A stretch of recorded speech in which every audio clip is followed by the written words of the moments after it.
9 Oh, plus. Click on that, see hang if on. Indigo's Are in you there. in there? No.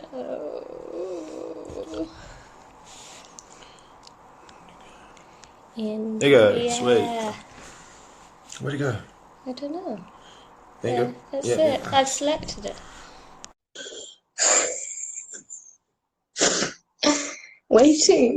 Waiting for Indigo. I'm hoping this is gonna work.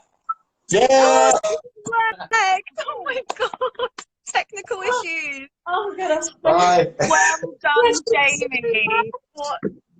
What a great human. Thank you, Jamie. I'm sorry I didn't know He's how to gone record back to computer games. He's gone, but I'll let him know. Thanks everyone for your technical advice. yeah, oh yeah, honestly. Thanks everyone for being so patient and thank you, Jamie, and thank you, Cam. Yeah. Sorry You to do just it have so to grand. remember to save this video at the end so that you have Yeah, it on the page. You might need to that's message very Jamie true. how I Well do that. done. Very good. When you end the video, it gives you the option to save, but we'll get to that at the end. First of all, thank you everyone for joining.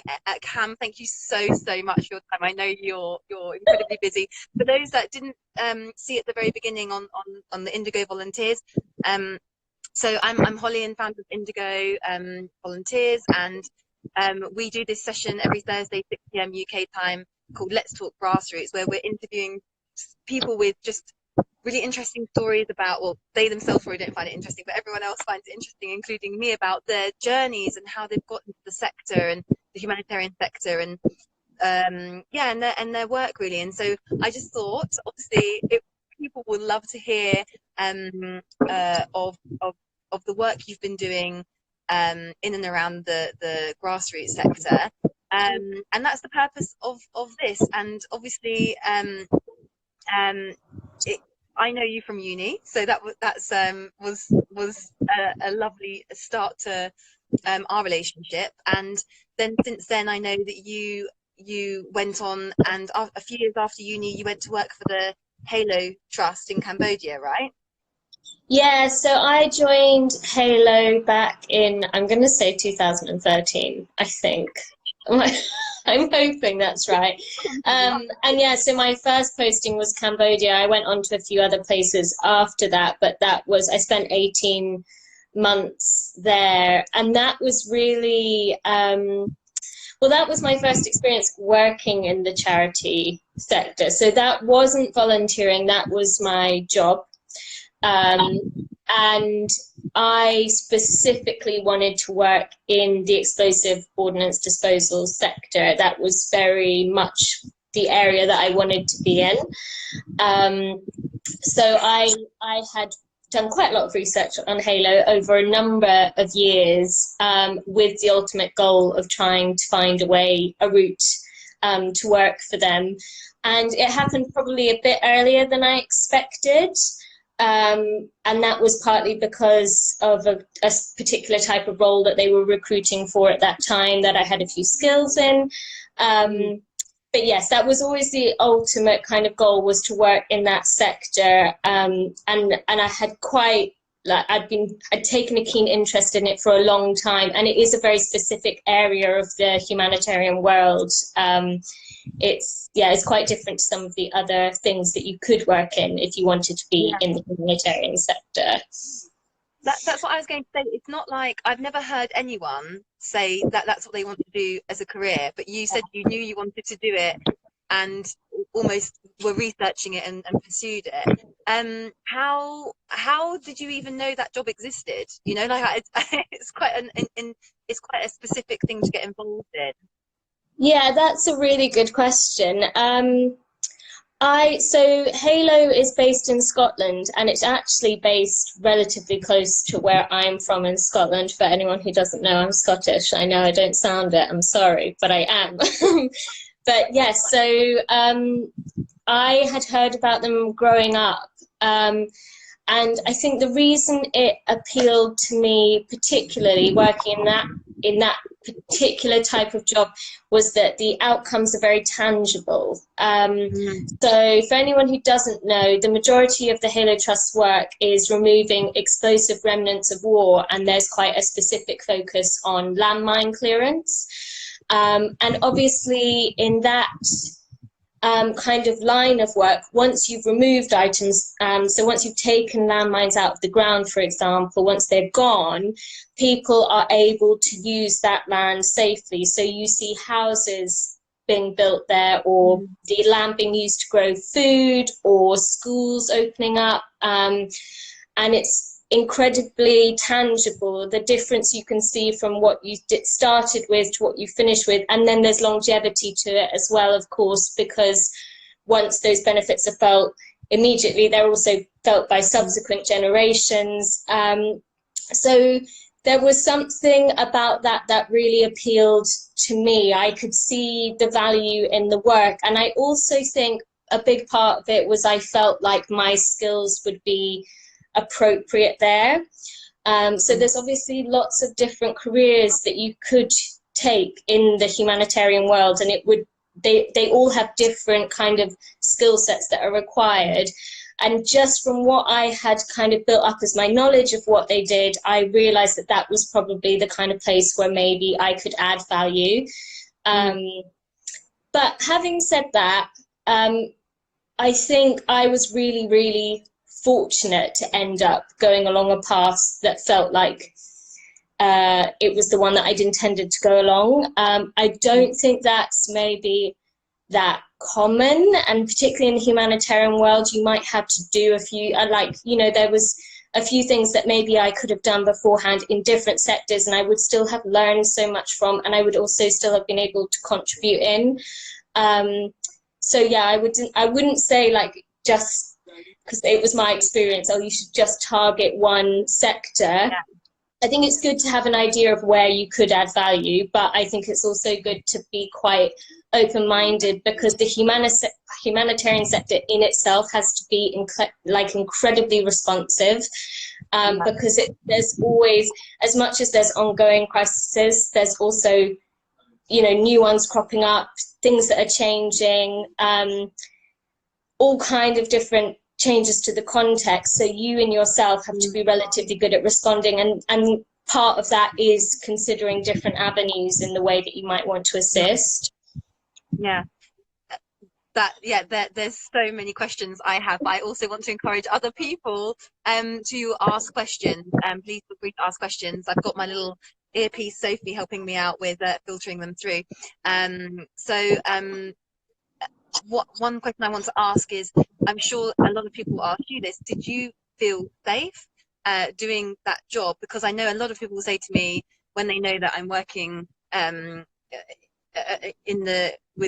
the European refugee route, one of the most common comments is, do you feel safe, or be safe? And I think it's a funny one, because I feel so safe in Greece. I mean, I'm in Greece, and it's yes, there can be some difficult times, and it's really good to have safety training, and things can escalate very quickly, but at the same time I still feel really safe. I mean, I can't tell you the number of times I've genuinely left my passport or my purse somewhere, and someone's run up to me to give it back, and I don't feel like any moment I could be attacked and robbed or something. So did people have the same comments to you working because it wasn't just Cambodia, you were working in other countries, right? Did people have similar advice for you to be safe? Yeah, and it was definitely context dependent. So with a different charity, I ended up working in Afghanistan for a while, and so when you're encountering different types of security situation, you'll be given different types of advice. I think the thing is, people often ask me about it, and like you said, they asked how you felt about it and whether you felt safe. And the one thing that I'd always say is the best thing you can do is maintain like quite a healthy level of fear, not so it's crippling you, but so that you're able to respond to the environment in a safe way.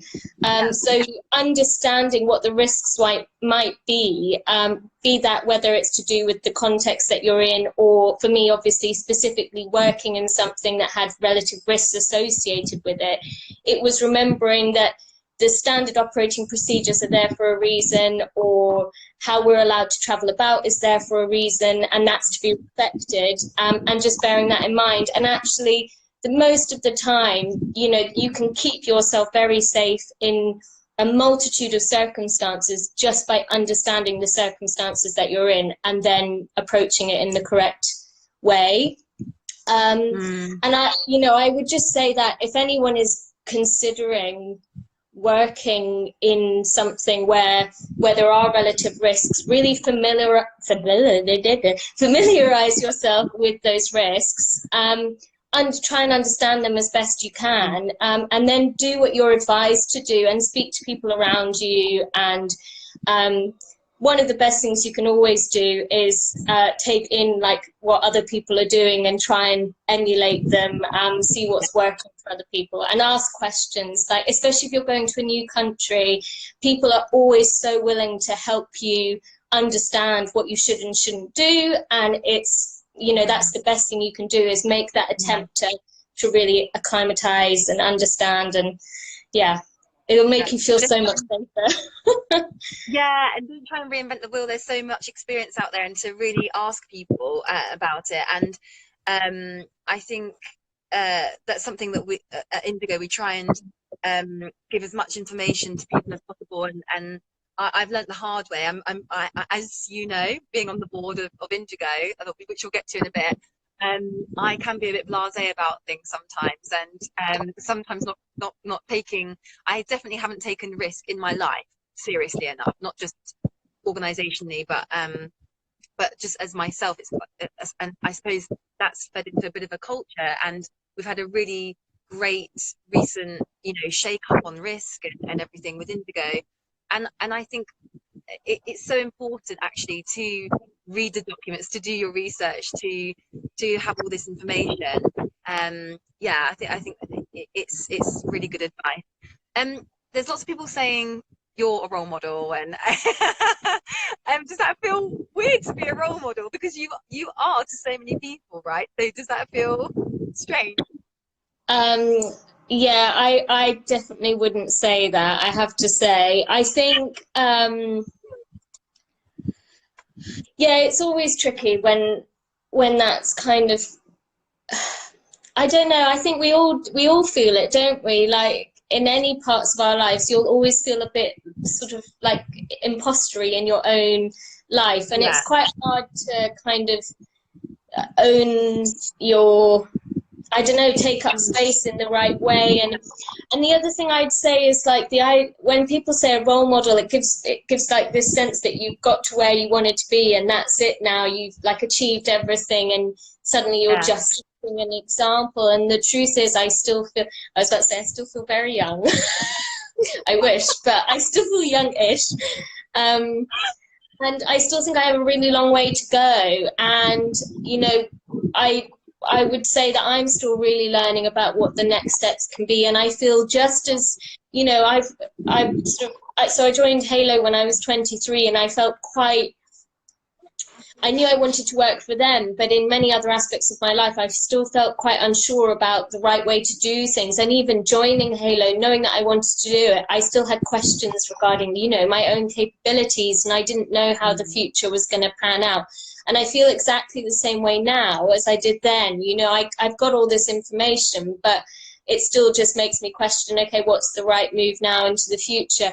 So I think that's why I don't always like the term role model, because it gives the impression that I'm like, this is the way to live your life, and then you get from A to B, and the truth is you don't. And I reflect now on the last 10 years, and all it makes me think is, okay, what's the right move next? And that was part of the transition, actually, joining Indigo as a board member, because for me, during the time when I joined, which was like beginning of last year, I think, is that right?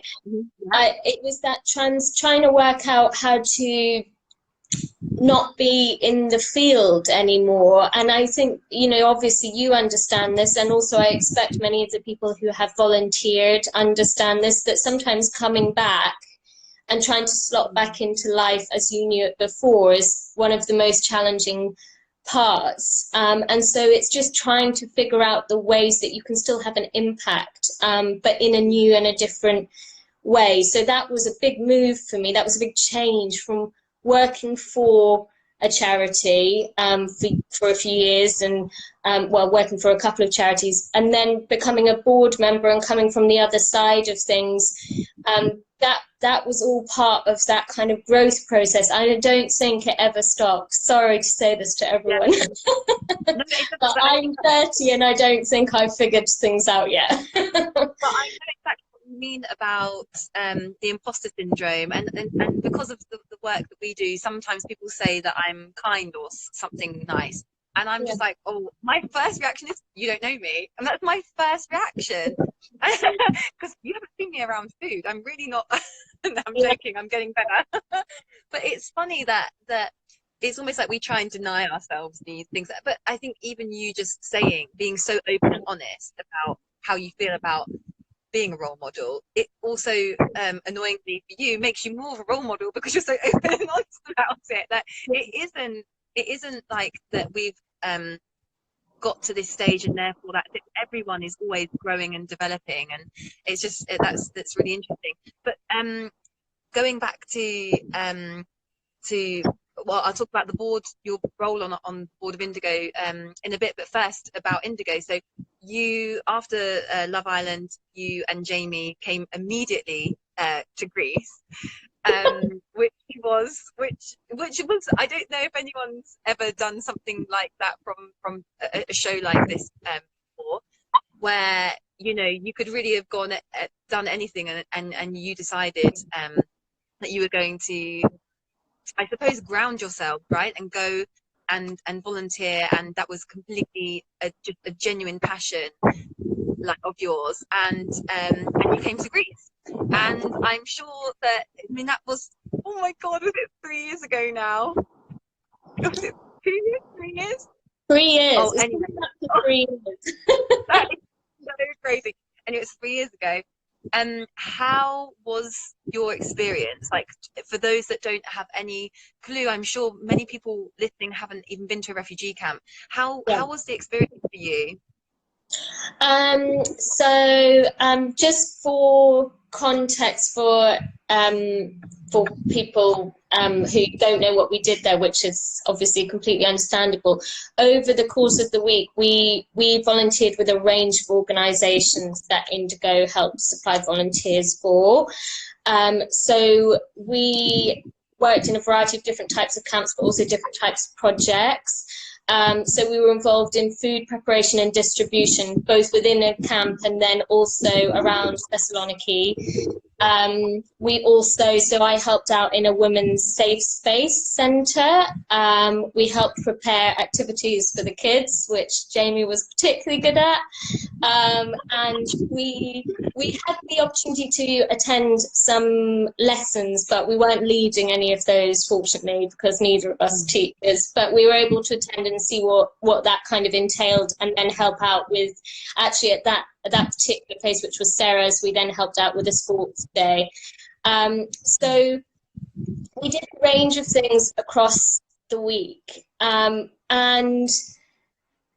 it was, I think before coming out, I did have an understanding that it was going to be upsetting to see and difficult to see, and it was, as it should be, and that's important that we still acknowledge that what's going on with people who've been affected by events all across the world, but of course mainly in Syria.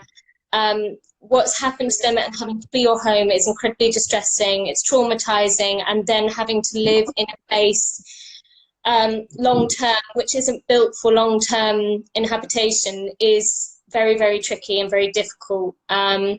It was awful to see all of that. At the same time, when you volunteer, you are also seeing this really amazing side to humanity, because you are volunteering alongside people who have given up their time to come to a place where they think they can genuinely make a difference. And so my kind of overwhelming takeaway from it was, as much as it can be hard to confront these horrible things that are happening, you can then play a role in trying to make it better for someone. And I think the difficulty we sometimes have is, how can I, as just one person, I can't really do very much, you know, I can't make a difference.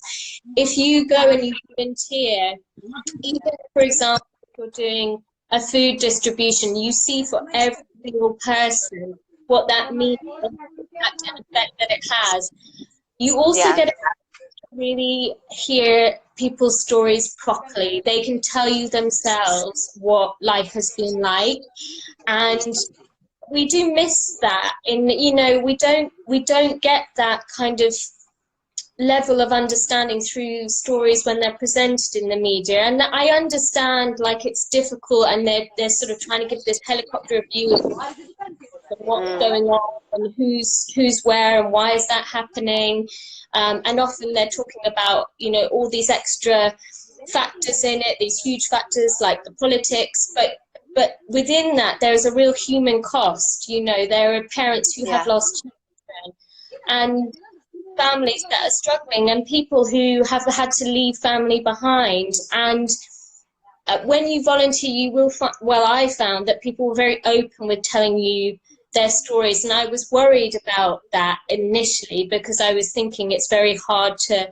respond. But as soon as someone starts talking to you, you realize that you have, you know, it's amazing to be able to communicate like that, have that opportunity.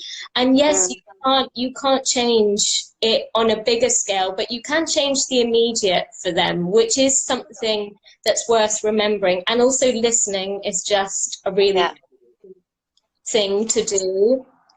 So, I think that's one of the biggest things that people will say, is just the fact that people are listening, people are showing up. And obviously it's great that people are showing up to do a service as well, so providing food, providing shelter, whatever it is.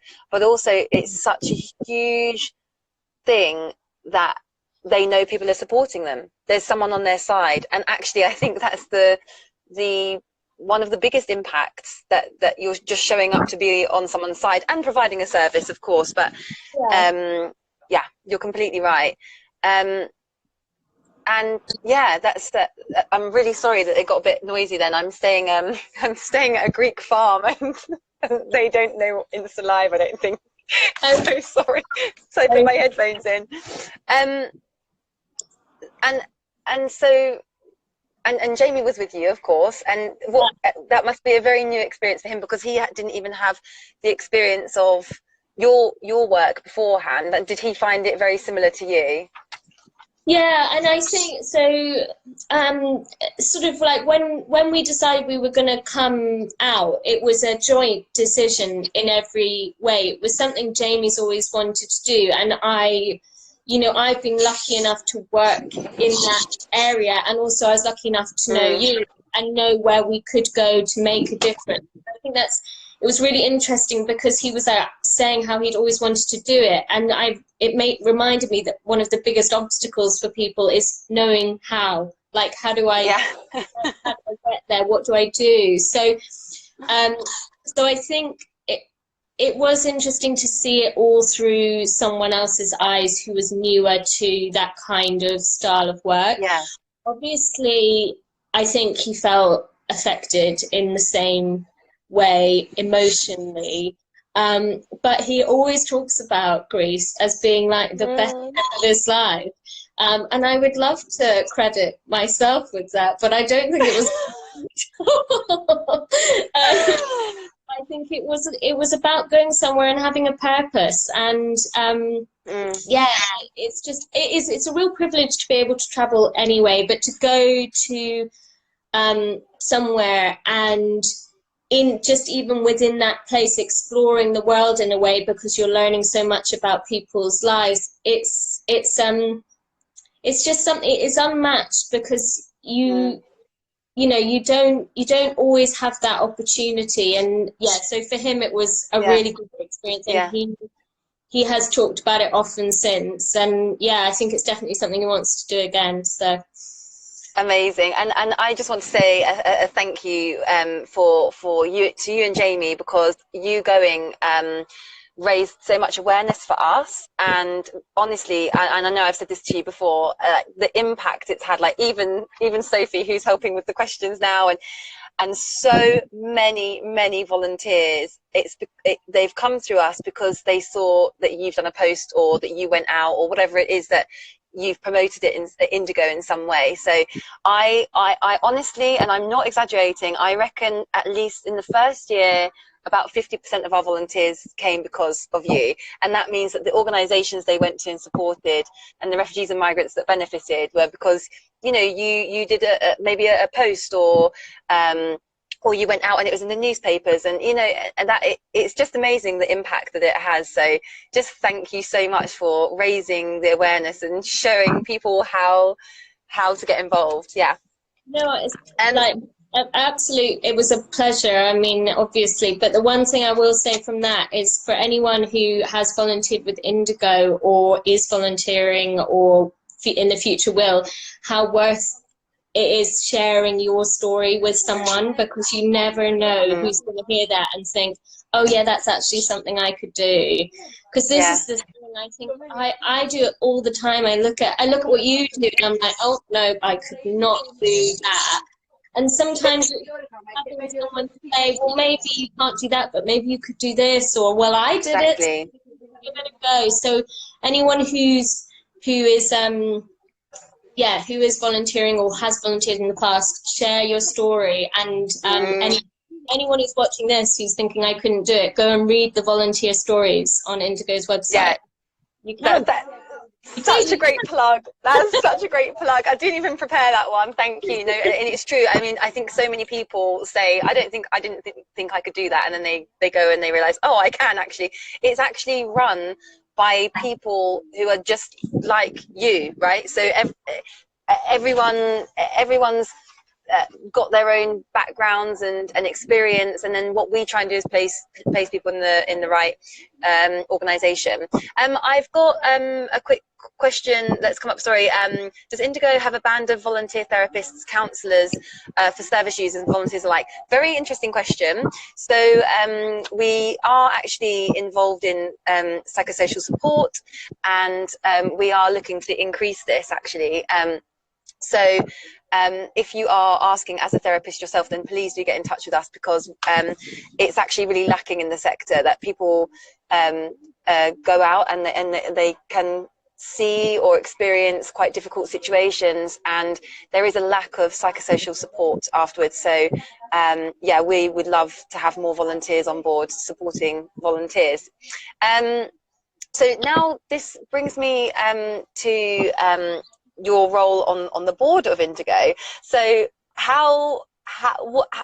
what made you say yes to joining the board? Because I remember when I asked you, I thought, okay, you've got great experience, you're really level-headed and critical thinking, and they're really great assets to have on a board. And I just thought, oh, she's going to be too busy or whatever. And you said yes, and it's been honestly a complete joy to have you on the board. What was your reasoning for saying yes to that? Because it is a responsibility.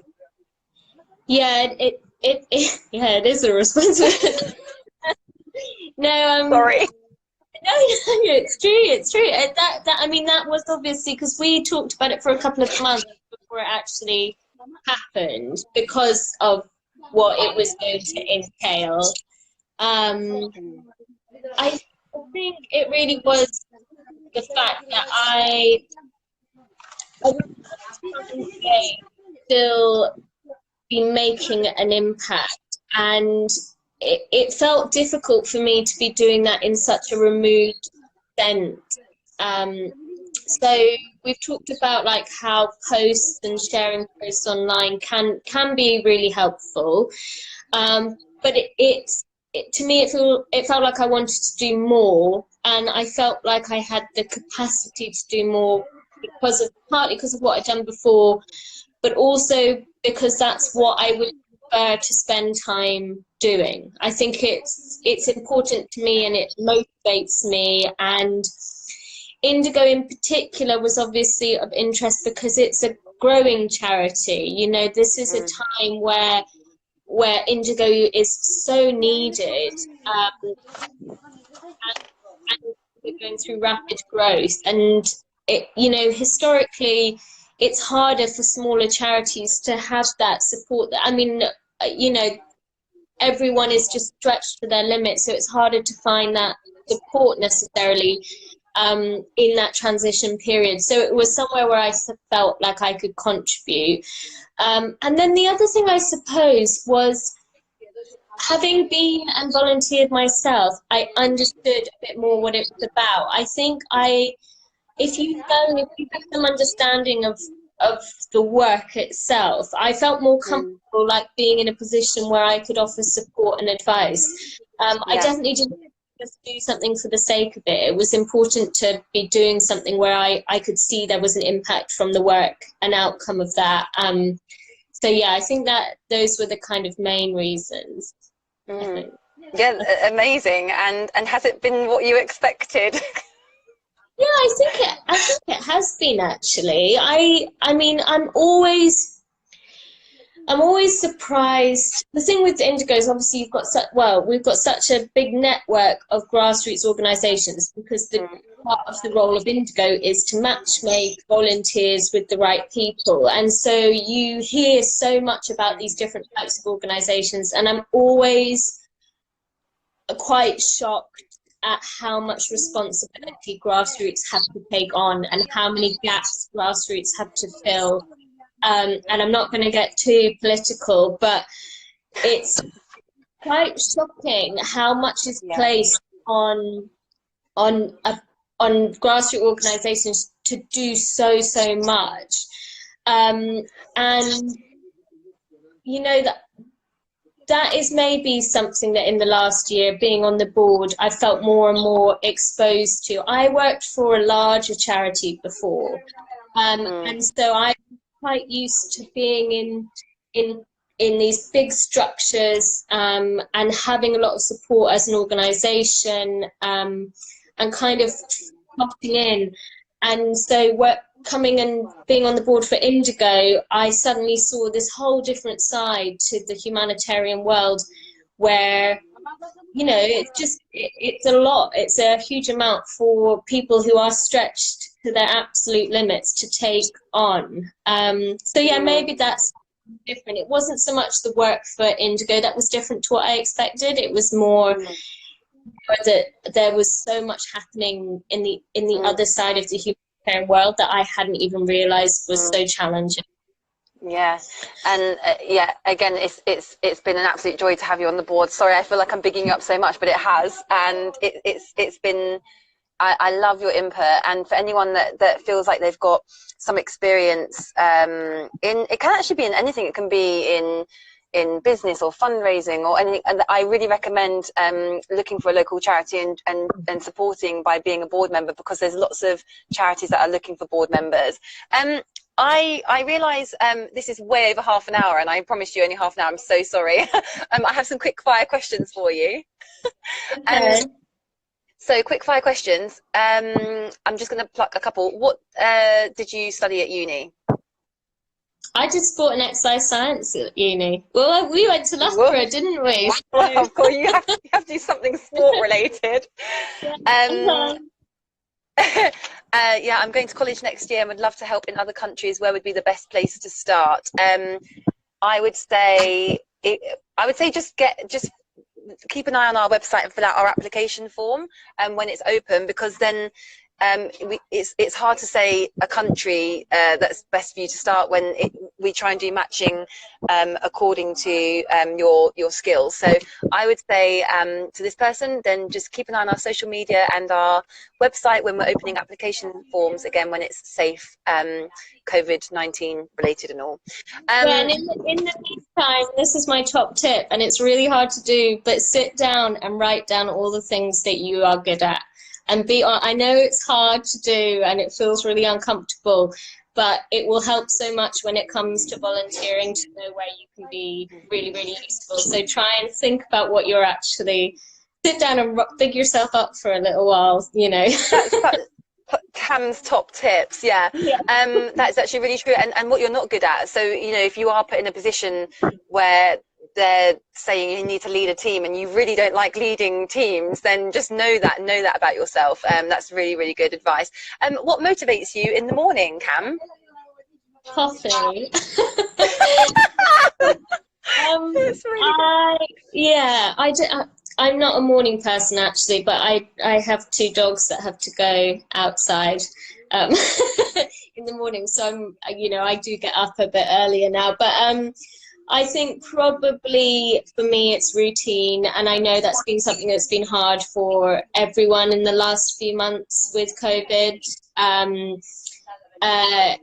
Routine is very helpful to me, and I think try and earmark a little slot in your day where you do something that is working towards kind of a bigger ultimate goal. So if you're thinking you want to volunteer maybe next year, even this year, starting to spend half an hour a day looking for podcasts, reading volunteer stories, watching documentaries, anything that just kind of helps you work out where exactly you want to be and what you want to be doing and how you want to help is an achievement. And you'll be so surprised. I'm always surprised if I do that and then I look back in 6 months, I'm like, oh, I've actually done quite a lot of work towards that.